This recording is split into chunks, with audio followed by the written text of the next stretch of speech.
എന്താണ് നിങ്ങൾക്കിപ്പോൾ പറയാനുള്ളത്? നമ്മുടെ ഒരു ക്യാമ്പയിൻ നിങ്ങൾ കാണുന്നുണ്ടല്ലോ. ലഹളയും വേണ്ട ക്യാമ്പയിൻ റിപ്പോർട്ട് വെച്ചാണ്ട് വളരെ സന്തോഷമുണ്ട്. ഇന്ന് ഈ വനിതാ ദിനത്തിൽ ഇങ്ങനെ സംസാരിക്കാൻ പറ്റിയതിലും ഭയങ്കര സന്തോഷമുണ്ട്.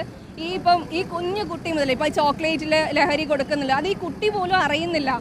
അതുപോലെ തന്നെ പണ്ടൊക്കെ ആയിരുന്നെങ്കിൽ വീട്ടിൽ മദ്യം കഴിച്ചിട്ട് അടിയൊക്കെ ഉണ്ടാകുമ്പോൾ നമുക്ക് മനസ്സിലാവും അവരത് കഴിച്ചിട്ടുണ്ട്, അല്ലെങ്കിൽ എന്താ പറയുക അച്ഛൻ എന്ന് കുടിച്ചിട്ടാണ് വരിക എന്നുള്ളത് കുട്ടിക്ക് മനസ്സിലാവുന്നുണ്ട്. ഇന്നത്തെ ഒരു ജനറേഷൻ അത് എന്തിനാണ് യൂസ് ചെയ്യുന്നതെന്ന് പോലും നമുക്ക് മനസ്സിലാവുന്നില്ല. കാരണം ഇത്രയും എഡ്യൂക്കേറ്റഡ് ആണ് ആൾക്കാർ, ഇത്രയും എല്ലാ തരത്തിലുള്ള ക്യാമ്പയിനുകളും എല്ലാവർക്കും കിട്ടുന്നുണ്ട്. എന്നിട്ട് പോലും എന്തിനത് യൂസ് ചെയ്ത് ഇത്രയും നാശത്തിലേക്ക് നമ്മളെ ഒരു ജനറേഷനെ കൊണ്ടുപോകുന്ന എന്തിനാണെന്ന് നമുക്ക് മനസ്സിലാവുന്നില്ല.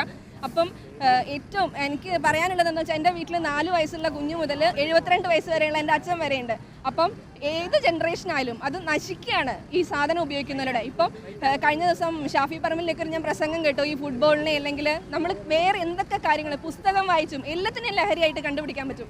പക്ഷേ ഈ സാധനം മാക്സിമം ഉപയോഗിക്കരുത്. അത് എവിടെ നിന്നാണോ അതിൻ്റെ ഒരു ഉറവിടം എന്ന് വെച്ച് കഴിഞ്ഞാൽ അത് മാക്സിമം ഒഴിവാക്കാനായിട്ട് ഗവൺമെൻറ് ആണെങ്കിൽ ഗവൺമെൻറ് ഇപ്പം എന്ന് പറഞ്ഞാൽ നാട്ടുകാരെല്ലാവരും അതിനു വേണ്ടി ഇറങ്ങുന്നുണ്ട്. വീട്ടിൽ വിളിക്കുന്ന കുട്ടിക്ക് അതെങ്ങനെയെങ്കിലും കിട്ടാണ്ടിരിക്കാനുള്ള അത് എവിടെ നിന്നാണോ അത് കിട്ടുന്നത്, അത് ഗവൺമെൻറ്റിൻ്റെ സൈഡിൽ നിന്നാണെങ്കിൽ ഗവൺമെൻറ്റിൻ്റെ സൈഡിൽ നിന്ന്, നാട്ടുകാരുടെ സൈഡിൽ നിന്നാണെങ്കിൽ അങ്ങനെ ഇത് പൂർണ്ണമായിട്ട് ഇല്ലാതാക്കാനുള്ള ഒരു പൂർണ്ണമായിട്ട് എല്ലാവരും സപ്പോർട്ട് ഉണ്ടാവും.